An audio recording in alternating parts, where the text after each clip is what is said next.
त्या रावणाची लंका दान या भक्त सख्या हनुमंताला गेली. सीतामाईचा शोध घेतला. राम रावण युद्ध झालं. राम रावण युद्धात रावण धरातीर्थी पडला आणि राम राज्याला सुरुवात झाली. प्रभू त्यावेळी दिलेला तुला तो शब्द, ज्यावेळी या भक्त सख्या हनुमंताची आवश्यकता तुला भासेल त्यावेळी या भक्त सखा हनुमंत तुझ्या चरणापर्यंत हजर असेल. पण देवा या सेतुबंध रामेश्वरीच्या ठिकाणी तुझ्या नामाचं ध्यान, तुझ्या नामाचं मग्न व्हावं हे राम जय जय राम, श्री राम जय राम जय जय श्री राम जय राम जय जय राम, श्री राम जय राम जय जय राम, श्री राम जय राम जय जय राम, श्री राम जय राम जय जय, श्री राम जय राम जय जय, श्री राम जय राम जय जय.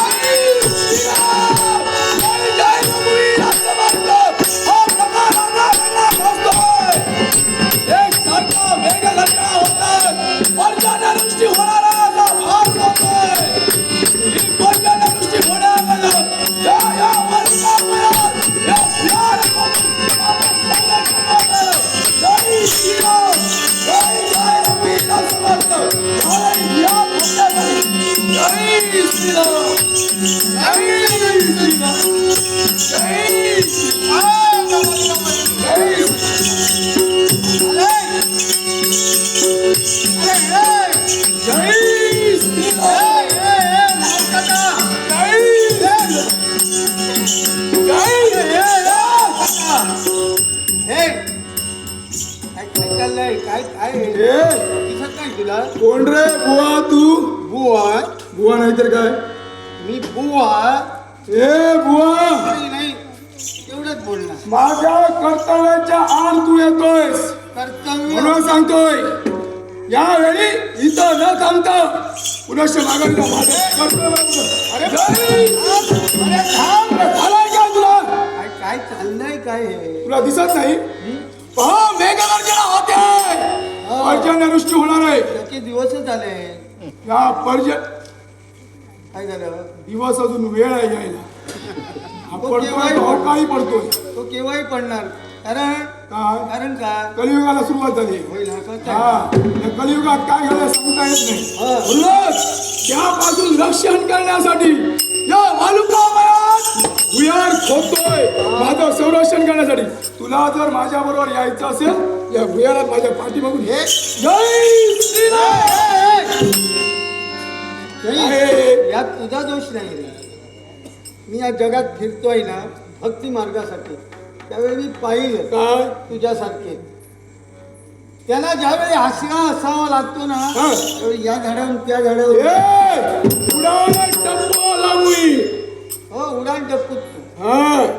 म्हणूनच या वृक्षाने त्या वृक्षाने फिरतो याला कारण आमचं भोजन आम्ही शोधत असतो. काय? अरे ताण ज्यावेळी लागते ना त्यावेळी पाणी शोधायचं नसतं. जे काही मी करतोय ते माझ्या मनाने योग्य आहे. कसं काय? यदा कदाचित पर्जन्यवृष्टी झाली हा या वाळूच्या भुयारात तू निघून राहणार. अतिवृष्टी झाली म्हणून तुला समय घेऊन अतिवृष्टी झाली राहिलो होतं दोघे की ही वाळू ओली होणार आणि तुझ्यावर घट्ट बसणार की तू आत आणि ती म्हणून तुला सांगतोय माझ्या समय चल. दबून राहिलो तर दोघंही राहू न पेक्षा त्या प्रभूच्या आशीर्वादाने दोघंही वाचू. काय? अरे नको तू म्हणशील तू येत नाहीस. तुला यायचं नाहीये तर माझं मला काम करू दे. जागा सोडणारा हा भक्त सखा हनुमंत नव्हे. सखा मी नाही तुला विचार. जागा माझी. कोणाची जागा देणार नाही. जा या जागेवर बसणारा खरा जती मी. जायचं काय बोलतोयस? काय म्हणजे या साऱ्या विश्वाला न्याते जो 11वा रुद्र म्हणून गणला गेला आणि जो या विश्वाच्या ठिकाणी एकमेव गती म्हणून गणला गेला तो मी. जगाला फसव मला फसू नको जगाला फसवीत नाही, जगाला ज्ञातच आहे सारं. हे 11वा असशील नाहीपेक्षा 12वा असशील पण मी आहे तो खरा जती जती जती म्हणून कोकणची तर माती खायला लावेल तुला. या तोंडात पहिली जाणार त्या भुयारात गेल्यानंतर त्याची चिंता तू करू नकोस. ती पचवण्याची ताकद या भक्त सगळ्याच्या अंगी आहे. आणि जर माघारी घेणार असतील तर त्या भक्ताच्या पोटाशी ही एकच गदा तुझ्या मस्तकावर मारेल आणि मस्तक फोडून टाकेल. शाबास. म्हणजे या गदेच्या जीवावर या गदेचा तडाखा तुला ज्ञात नाहीये. तुझ्या उड्या हिच्या जीवावर हो या गदेकरवी काय काय पराक्रम केले. तेवढा सामर्थ्य नक्की तेवढी हिंमत नक्कीच आहे. आव्हान देतोय तुला. मग तुझा स्वीकार आव्हान महाराजा गोपाळांना राणा सांगो.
अजूनही तुझ्या उड्या नक्कीच आहे. मग या गदेच्या जीवावरती कवड्या मारतोय.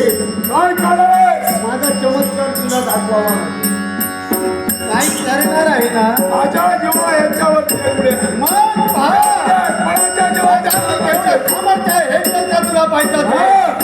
पण शास्त्राची योजना करू ही तुझी गदा या भूमीवर चिकवून ठेवतोय. जय अलग निरंजन जय नवनव श्रीदेव दत्त पण शास्त्राची योजना जय अलग निरंजन.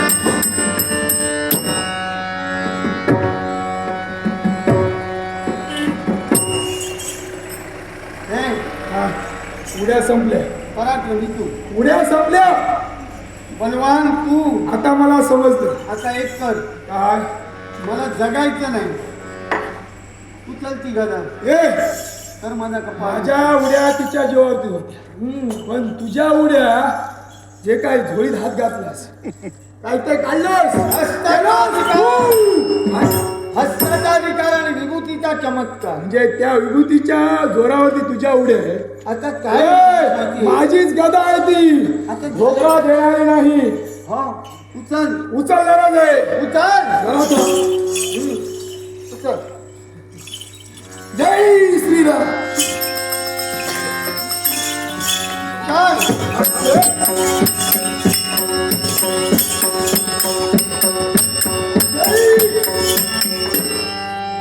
पडलास की का तू पाय घसरला रे. असं कसं होतंय. जशास तसं उचल. आता दिवसही चांगला आहे. नाही पेक्षा नाही म्हण. पण ही बदलते कशी. नाही येणार येणारच आहे. जरा थांब. येणार. हे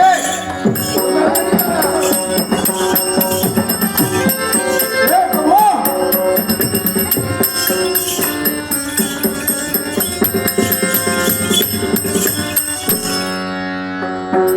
आभार. काय चुकलंच का. आता काय झालं माहितीये का गदेच्या जीवावर तुझ्या उड्या हा फक्त सका हनुमंत. आता सारे जण काय म्हणणार ए काय म्हणणार काय म्हणणार. ना गदा मारुती. ना गदा मारुती आणि हसतील लोक. असलेच पाहिजे. गदेशिवाय हे सारे विश्व मला नागदा मारुती म्हणणार आहे. गदा मारुती, हे मला जमणार नाही. तुझी गदा, मला माझी गदा द्या. तुझी गदा, गदा नाही, तुझ्या पाया पडतो. तुला लग्न नाही पाहू दे. मी आलो. तुला शाही घेऊन द्या.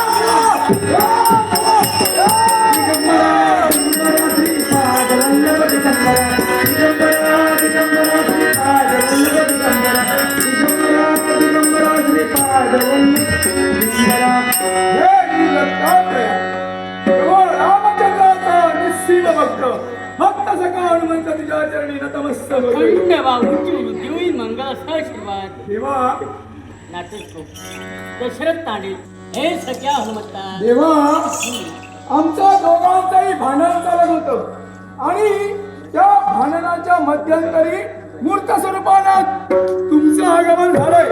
देवा भांडण एकाच गोष्टीसाठी, या विश्वाच्या ठिकाणी जो 11वा रुद्र म्हणून गणला गेला आणि जो गती म्हणून या विश्वाच्या ठिकाणी जो गणला गेला तो भक्त सखा हनुमंत, हे तुम्ही जाणतात. जरूर. मग यांचं असं म्हणणं आहे की जती हे आहेत म्हणून या विषयावरून हा वाद झाला. सख्या हनुमंता तत्वाचं आहे भांडण होय आणि हे भांडण संघर्ष रूपानं महाद्वंद्व तुमचं झालं देवा. आणि त्या द्वंद्वात तू गदाहीन झाला. देवा जर माझ्याजवळ गदा नसली तर हे सारे विश्व मला काय समजणार आहे? नागदा मारुती हे तुम्ही जाणतो.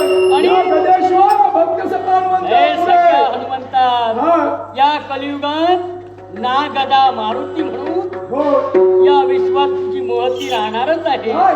जरूर राहणार आहे. देवा माझी गदा आता मला हवी आहे. तुला मिळणार आहे. कोणत्या पण प्रकारे? सांप्रचे तत्व तुझ्याशी महाद्वंद्व करत झालं. हा या तत्वाची जाणीव, त्या तत्वाची ओळखी तुला नाही. काहीशी झाली देवा जाणीव. जाणीव झाली कारण ही माझी गधा केव्हाही मला तिला धोका दिला नाही. ज्यावेळी मी युद्ध केलं त्यावेळी सहसा या गधेला माझं केलं. पण आजचा दिवसही दिवस चांगला होता. पण काय असं घडलं त्यामुळे मी जाणलं यांच्या अंतर्नी कोणीतरी दैवी शक्ती वावरते आणि त्या दैव शक्तीच्या जोरावरती ही गदा चिटकवून ठेवण्यासाठी हे तत्पर झाले. मग सख्या हनुमंत, हे तत्व म्हणजे कुणी सामान्य नव्हे. सामान्य नाही. मग कोण आहे? त्या 7व्या अवतारात दशरथ कौशल्य अंधकारात सहाय्य केलं तोच प्रभू रामचंद्र. हा. प्रत्यक्षात नऊ नारायणाचा अवतार कवी नारायण होय. अर्थात तुझा प्रभू रामचंद्र आणि हा कवी नारायण कुणी वेगळा नव्हे. देवा सांप्रत कलियुगाला सुरुवात झाली आहे. भक्ती मार्ग कुठेतरी लोप पावणार आहे म्हणून नवनाथांची निर्मिती ज्या माझ्या प्रभूने केली त्या नवनाथांपैकी जे श्रेष्ठ नाथ म्हणून गणलेत कवी एक म्हणजे कवी नारायणांचा अवतार मच्छिंद्रनाथ. मच्छिंद्रनाथ क्षमा मागतोय आपला भक्त सखा म्हणतो. जर काही आपल्याला बोललो असेल तर क्षमा करावी. केली आपल्याला क्षमा. मग एकच, जी माझी गदा आपण चिटकवून ठेवला ती माझी गदा मला पुनश्च हवी आहे. हे सख्यानं म्हणतात, हा चिंता करू नको. क्षणभर तुझी परीक्षा आम्ही घेतली, पण या गदेशिवाय तुझ्या जीवनात तुला साह्य आणखी कोण करणार? होय. मग विभक्त अस्त्राची प्रेरणा करून तुझी गदा हा कृष्णा तुझ्या स्वामी करतोय. जय रामचंद्र. जय श्रीराम. देवा, समाज करतो, आशीर्वाद दे. बोलतो काय? सख्या हनुमंता, हॅलो, काय? हात घालू नको. पुनश्च नको. इथं उभा राहा. थोडी थट्टा केली पण देवा हा भक्त सखा हनुमंत शब्द देतोय तुला साक्ष देऊ. ज्यावेळी माझ्या सहकार्याची आवश्यकता यांना भासेल त्यावेळेला भक्त सखा हनुमंत त्यांच्यापर्यंत हजर राहणार आहे. हे सख्या हनुमंता, हा. सांप्रत या कलियुगात देवता मूर्त स्वरूपाने प्रकट नाही होऊ शकत. होय. तू आहेस तो चिरंजीव होय. हा पण या कलियुगात मोक्षिणांच्या उद्धारासाठी केवळ कवी नारायण नाथ तत्वाची दीक्षा देऊन नवनाथ कृपाने नटला गेला. तो केवळ या मोक्षिणांच्या उद्धारासाठी होय. आणि ज्या ज्या वेळेस साह्य तुझं वाचेल त्यावेळी कवी नारायण सहाय्य तू करावं. देवा नक्कीच सहाय्य भक्त सखा करणार आहे, पण या मच्छिंद्रनाथांकडून मलाही वचन हवंय. ज्यावेळी सहकार्य मला यांचं लागणार आहे त्यावेळी ते सहकार्य यांचं मला लाभलं पाहिजे. गुरु, हे सकाळ म्हणतात, हा ज्या ज्यावेळी तुला माझं साह्य हवं असेल हा त्यावेळी मी तुला साह्य करीन असं हे मच्छिंद्राचं वचन आहे तुला. झालंय मनाचं समाधान. तुम्हाला दिलेला शब्द तुम्ही साबरी विद्यावर कवित्व करणार आहात. म्हणजे कवित्व करायचं ज्यावेळी आवश्यकता भासेल त्यावेळी मला हात द्या. उपस्थित म्हणाले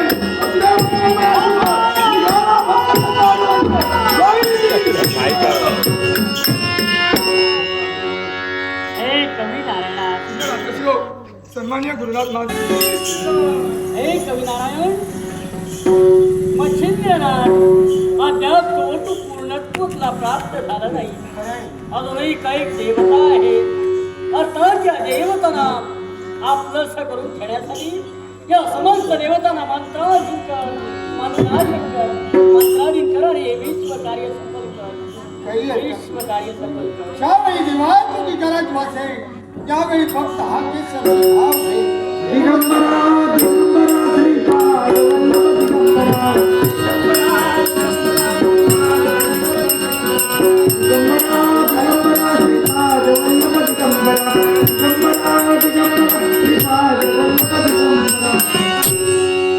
माऊलीच्या मुखाचे बाहेर पडणारे शब्द आहे.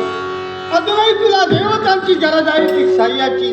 कारण पूर्णत्वाचा आशीर्वाद घेण्यासाठी नारद मुनीने तो मार्ग सुचविला.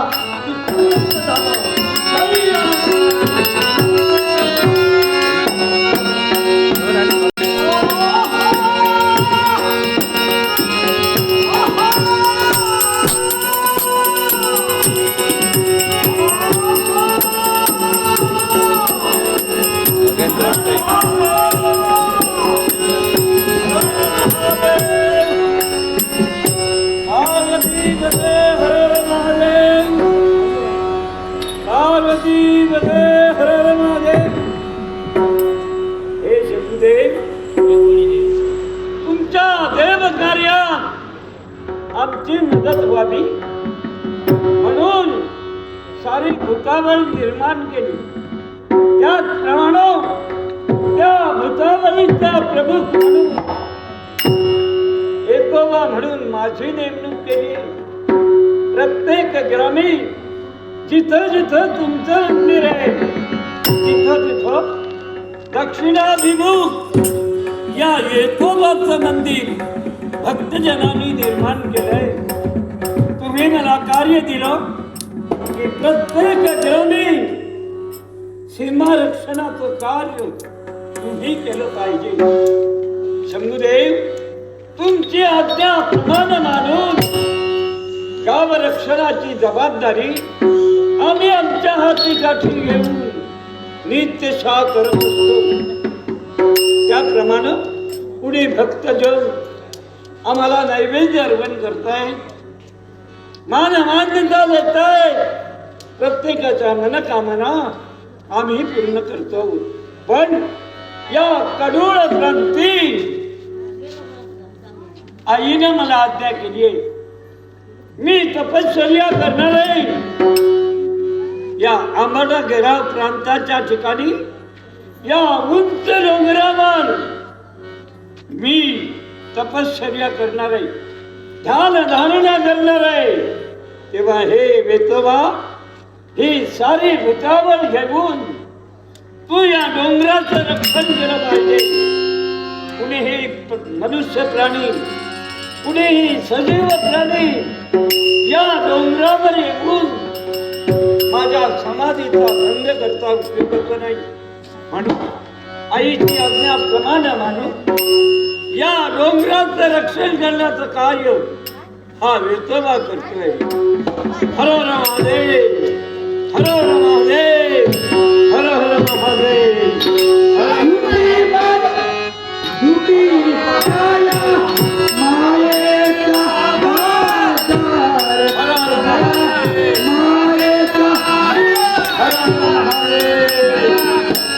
खरी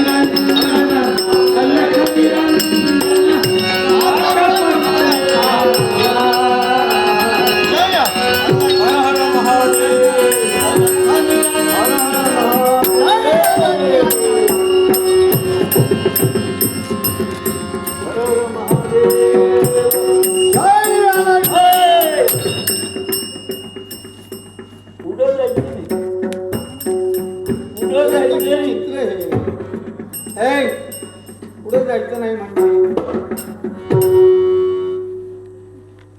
हे हाती काही घेऊन ये. तू रक्षक पण तू वेतोबा विठोबा वेतोबा हा हाती रक्षणाची काठी आहे. वा. सामान्य ग्रामवासियांचं रक्षण करणं, रोगराई बसून त्यांचं संरक्षण करणं शंभुदेवांच्या आज्ञेनं हा वेतोबा करतोय. तेव्हा आपण कुणी असा पण पुढे जायचं नाही. का हा उंच डोंगर दिसतोय, हा या डोंगरावर जायचं नाही. आणि त्याच डोंगरावर तर मला जायचं आहे. बाबा जायचं असेल तर डोंगराच्या पायथ्याशी एवढी मोठी नदी वाहते आहे बघ, त्या नदीत जा आणि काही तुला काम नसेल तर मासेमारी कर. ए नदीच्या प्रवाहात तिथं मला जायचं नाही. का? मला या डोंगरावर जायचं आहे. हे पण तू या डोंगरावर जाण्याचं याला कारण आहे, मला अडवतोस. जबाबदारी आहे. जबाबदारी माझ्या आईनं जबाबदारी दिली आहे. तुझी आई. या डोंगरावर कुणालाही येऊ द्यायचं नाही. अर्थात ती जबाबदारी मला पूर्ण करायची आहे. पण या डोंगरावर जी तुझी आई आहे त्या आईची गरज मला आहे. मी तिथपर्यंत जाणार गरज म्हणजे असेल, आईची इच्छा असेल ती तुला भेटेल. पण सांप्रत आईची तपसाधना चालली आहे, त्याच्यामुळं आई तुला भेटणार नाही. हे बघ, अतिघाई संकटात नाही. अतिघाई करू नको. बघ माझी भूतावळ किती आहे ती बघ. मी एकटाच तुला वेताळ. भूतावर मी एकटाच वेताळ नाही. हा? आग्या वेताळ आहे, अग्नी वेताळ आहे, वा, काळा वेताळ आहे, नागडा वेताळ आहे. वा. असे आम्ही प्रमुख वेताळ आहोत. तेव्हा पुढे जाऊ नकोस. बसशील मागे जा. मी जो या ठिकाणी आलोय तुझे आणखी किती वेताळ असू दे, ही सारी तुझी भूतावर असू दे, साऱ्याला एकाच वेळी एकाच जागेवर स्थिर कर. कान फाड्या, ए, काही याला कान निराकरण. फाड्या, भिकाऱ्या. भिकारी. या वेतोबाला आज्ञा करतोय. हे म्हणजे कोण? कोण म्हणजे तू? कोण रे असशील, तू असशील कोणी? मला काय करायचं आहे? मी रक्षण करणार आहे. तू रक्षण तेव्हा तुला करणार पुढे नाही. इथं जाता येणार नाही. तर माग जाईन माघारी जाऊ. हो मग माझ्यात केवढं सामर्थ्य आहे. हे सामर्थ्य तुझ्यात दिसत आहे रे. सामर्थ्य असणारा माणूस तसा दिसतो. हो. कान फड्या, ए, भिकाऱ्या, भिकारी, कानफडा. हे शब्द तुझ्या मुखाची डोंगड्या, जोगडावी धड वस्त्र नाही अंगावर वा. आणि म्हणे मी परत कधी. माझ्या अंगी सामर्थ्य अरे नाही. तुझ्या आधी काय माझ्या अंगी शौर्य नाही. मी जोगडा, हा? भिकारी, कानफडा. हा. मग तेच माझं सामर्थ्य तुला दाखवतोय. बाबा दुसऱ्या देवा जरा बऱ्या डोळ्यांनी बघ. तू बऱ्या डोळ्यांनी बघत नाही म्हणून तुझ्या डोळ्याला काही काही होत. तेव्हा बऱ्या डोळ्यांनी बघ. माझ्या डोळ्याला काही होऊ दे त्याचा विचार मी करीन. पण आता तुझे डोळे या ठिकाणी मी झाकून अरे ठेवतो. देवा, तू अरे काय? हात लगायचा. तुझ्या संख्याही भूतावर. देवाची शांती आहे. तोपर्यंत तू माझं. अरे देवा. दाक्षासाने स्थिर करतोय. काय? आता तत्वाच्या संबंधात काही आला तू नाही. देणार नाही डोंगरावर. डोंगरावर जाणार.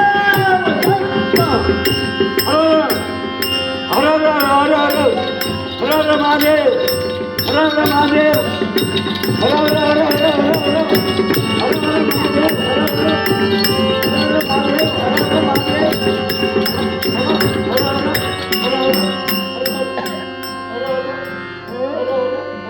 हर हर काय झालं? अरे बापरे.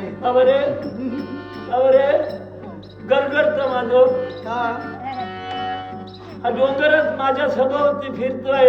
मग काय करू? काही दिसत नाही. सारी भूतावर त्यांची करून चिंता आहे.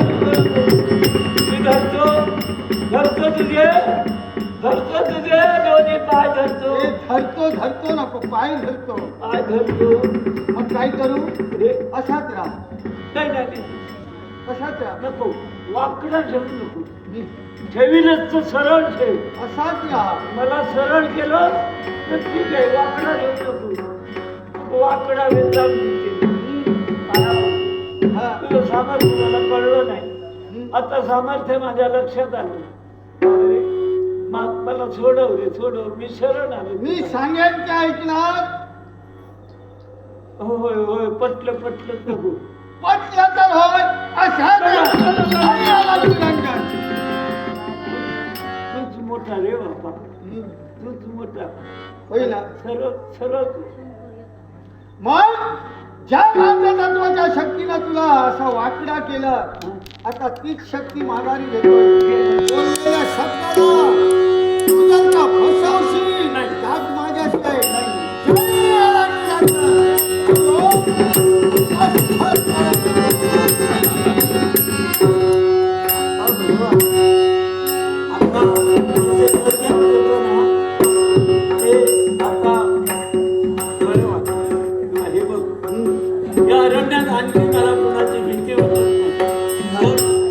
मोठमोठे वाघ आहेत, वाघोबा राघोबा त्यांना जरा दूर कर. तू म्हणशील त्या मी ऐकेल. त्या व्याघ्रांचा बंदोबस्त मी करीन. माझ्या मार्गात हार येणार नाही का? नाही. मग मी नाही तुम्ही ते मी ओळखलं. मी तुझ्या मार्गात येणार नाही. ते मी तुम्ही कोण हे ओळखलं, पण आता मी कोण ते ओळखलं तू. होय ना? आलं लक्षात माझ्या. मग या कलियुगात एवढं सामर्थ्य भगवंताने मला सांगितलंय. फक्त नाथांच्या जन्मी असू शकतो. हस्ताचा अधिकार, विभूतीचा साक्षात्कार, मंत्र सामर्थ्य कलियुगात फक्त नाथांच्या जंगी आहे.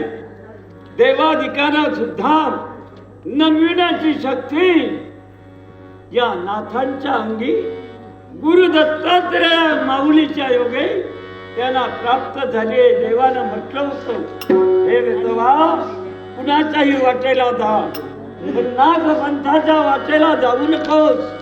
शैली, कंथा, कुबडी आणि झोळी घेऊन जगात धर्म प्रसाराचं कार्य ते या कलियुगात करणारे. पुनरुपी जननम पुनरुपी मरणम या जन्ममरणाच्या फेऱ्यातून भक्तीच्या मार्गाजवळ नेण्यासाठी नाथ संप्रदाय तत्पर होणारे त्यांना सहाय्य करा, सहाय्यभूत व्हा असं देवानं म्हटलं होतं. ओळखलं, दिव्यत्वाची प्रचिती आली. आता माझे दोन्ही कर जुळले जात आहे. मग चला. तेव्हा मी काय केलं पाहिजे? फक्त ज्यावेळी तुला मला सहाय्य हवं असेल, हात दिल्यानंतर त्या ठिकाणी आलं पाहिजे. माझी अट आहे, ही माझी सारी भूतावळ आहे. मी आहे आमच्या खाण्याची पिण्याची सोय झाली काय तेव्हा अधिक काही नको. एक गुळाचा खडा, गुळाचा खडा, एक खोबऱ्याची वाटी, खोबऱ्याची वाटी, गुळाचा खडा, केळी, केळी, नारळ, जमलं खोकड मोकड कोंबडा उतावळीसाठी त्यांनाही आंबट तिखट खाण्याची गरज येते. तेव्हा आम्हाला देण्याची कृपा करा. वडे नको, पुढे पाहिजे तर खोबऱ्याच्या वाटी बरोबर पुढे हवे. काही हरकत नाही. सारं काही मी तुला देईन.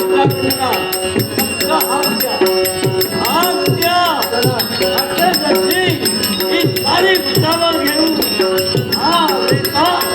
आपल्याला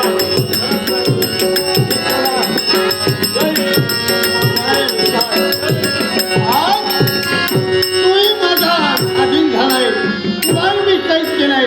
मग काली अस्त्राच्या प्राप्तीसाठी जा चलायला थांबता नाही आला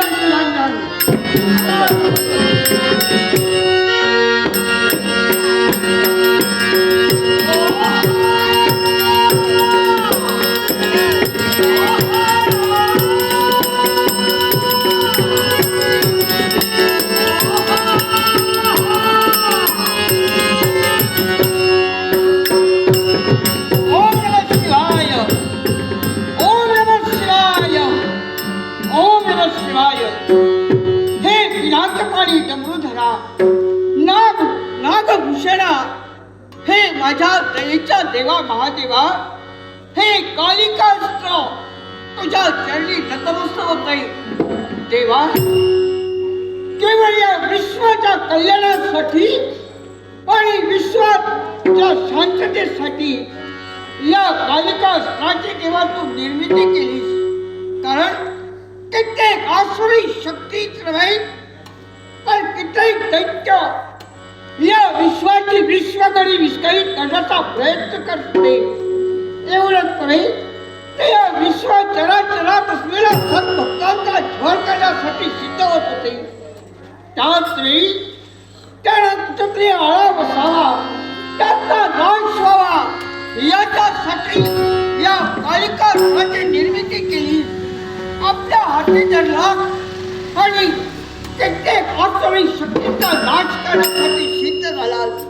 तेव्हा त्या दैत्यांचे युद्ध करता करता एवढंच नव्हे करता आसुरी शक्तीचा पोर करता करता या कालिकास्त्राला केवळ झालेचे श्रम आणि त्या श्रमांचा परिमार्जन व्हावं याच्यासाठी तेव्हा त्यावेळी तुझ्या दर्शनाला मी आले.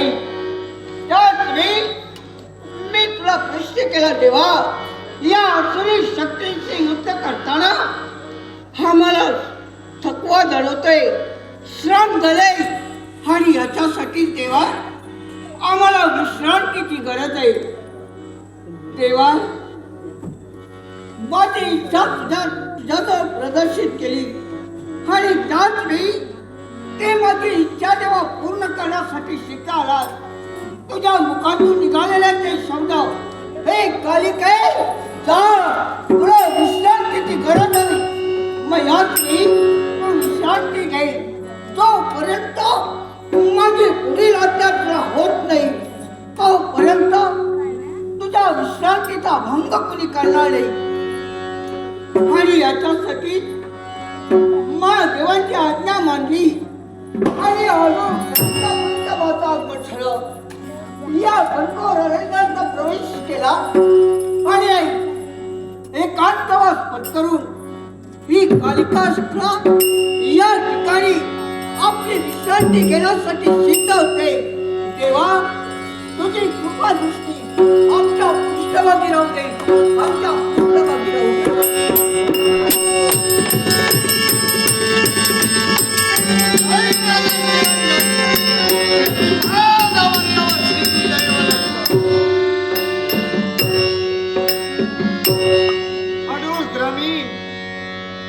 या डोंगरावर माझी पावलं पडली.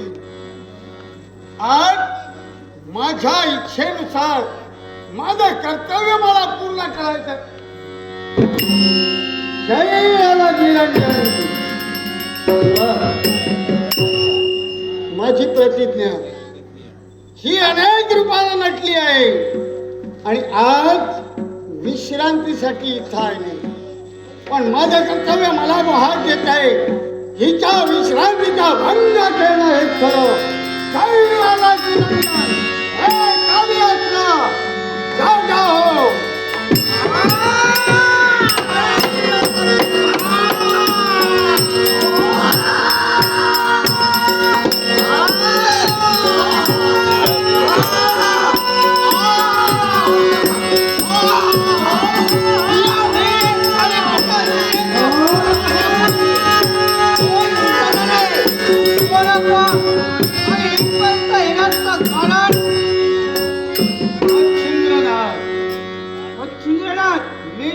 निद्रेचा भंग केला. आणि कशासाठी?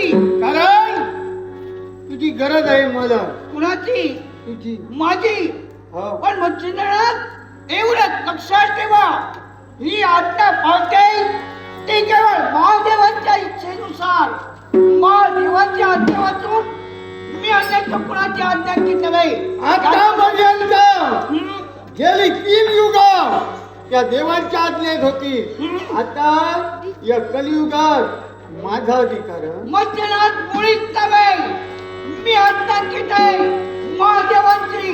जोपर्यंत महादेवाची आज्ञा होत नाही तोपर्यंत ही कालिका या मुळीच चालणार नाही.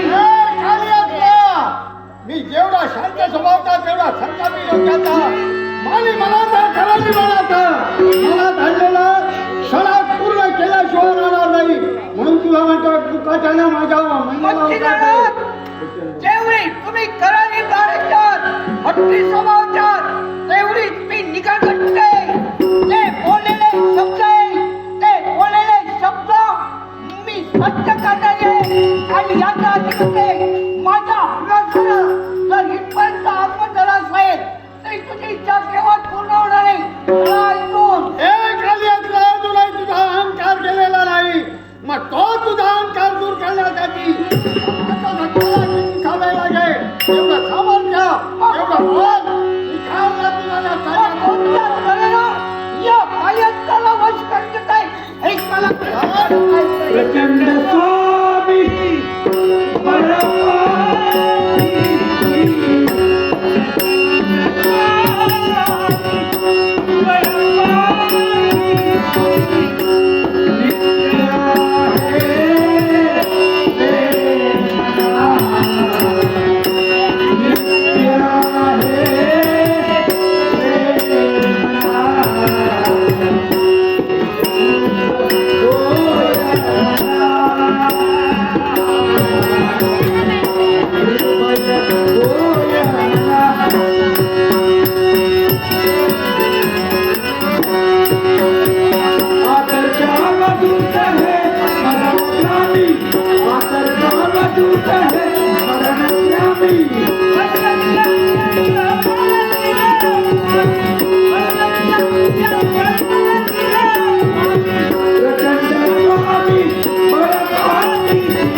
माझ्या म्हणण्याला होकारार्थी उत्तर देत नाही मुळीच नाही माझ्या मताशी सहमत होत नाही मुळीच होणार नाही मग माझी प्रतिज्ञा आणि माझा शब्द माझं तत्व आणि मनाला लावू आम्ही शास्त्राची योजना आणि स्पर्शास्त्राची योजना करू या ठिकाणी शास्त्राला तुला चित्तावून करतोय आणि मी याला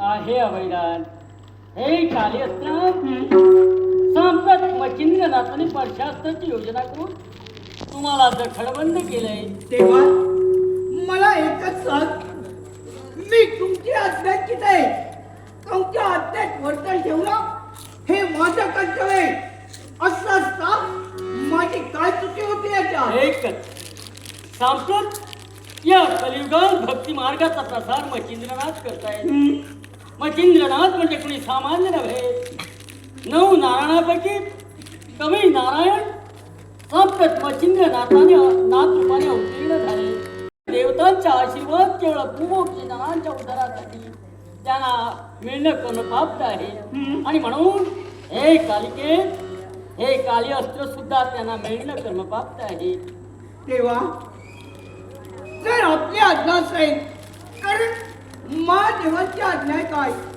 आणि तुमची आज्ञा काय कारण तुम्ही त्रय देवतांचे अंश आहात तुम्ही त्रय देवतांचे अवतार आहात अर्थात आपल्या आज्ञेप्रमाणे वर्तन ठेवणं हे माझं कर्तव्य आहे याच्यासाठी हे मच्छिंद्रनाथ मी भक्त सच प्रेरणा करू या काली अस्त्राला गुरु आज्ञा शिकावण्या जय आज्ञाचरण विभक्त अस्त्राची प्रेरणा करून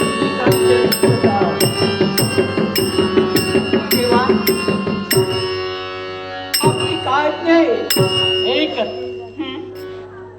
आज या मच्छिंद्रनाथाच्या मंत्राहीन तुला व्हायचंय मंत्राधीन तुला व्हायचंय कारण या विश्वासाठी हे काली देवी तुझी सुद्धा गरज आहे मग असेल तेव्हा तर केवळ तुझ्या इच्छेसाठी आज मी मच्छिंद्रनाथला वचन देते मच्छिंद्रनाथ ज्या वेळी तुम्ही सापरी विद्येवरती कवित्व कराल आणि त्यावेळी ज्या वेळी माझी तुम्हाला गरज भासेल मला आज्ञा द्या, मला हाक द्या.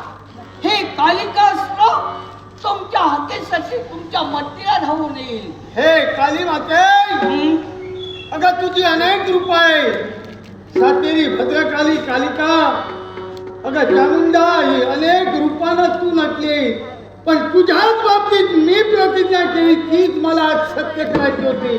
म्हणून हे सारं मला घडवावं लागलं. देवा, याच्या पुढं एकच हे मच्छिंद्रनाथ, सांप्रत हे आहे, हे पुण्यवान कोकण प्रांत आहे. हा, ही कोकण नगरी आणि या कोकण भूमीत वसलेली ही सिंधुदुर्ग नगरी आणि या सिंधुदुर्ग नगरीत असलेले कुडाळ प्रांत आणि या कुडाळ प्रांतात असलेले हे अडूळ ग्राम, या अडूळ ग्रामाचा महासंग्राम या कालिकेशी झाला. अर्थात या अडूळ ग्रामाची सुद्धा महती या विश्वात राहणार आहे. हा. तुमचा संग्राम पाहण्यासाठी देव देवता या क्षेत्रात उपस्थित झाल्या. देव देवतांची दाटी या डोंगरात झाली. आणि एवढंच नव्हे तर पुढे सुद्धा या क्षेत्रात देव देवता औष रूपाने या क्षेत्रात वास्तव्य करणार आहे. आणि म्हणून हे क्षेत्र देव डोंगर म्हणून ओळखलं जाणार आहे. देव डोंगर म्हणून ओळखलं जाणार आहे. एवढंच नव्हे तर या क्षेत्रात हे मच्छिंद्रनाथ यापुढे घोर तीव्र तपश्चर्या तू करणार आहे. आणि तू तपश्चर्या केल्यामुळं तुझ्या नावाने या क्षेत्राची महती राहणार आहे. ती कोणत्या तऱ्हेने माहिती आहे का? मच्छिंद्रनाथाची तपोभूमी, मच्छिंद्रनाथाची तपोभूमी. एवढंच नव्हे तर हे मच्छिंद्रनाथ, सांप्रत हे क्षेत्र म्हणजे अडूळ ग्राम आहे. अर्थात हे क्षेत्र अडूळ ग्राम म्हणून आजपर्यंत प्रचलित होतं. पण पुढे हे अडूळ ग्राम आंबडपाल म्हणून ओळखलं जाईल. देवा, तुझा आशीर्वाद सदैव आमच्या पाठीशी ठेव. एवढंच तुझ्या पवित्र चरणी मागणं.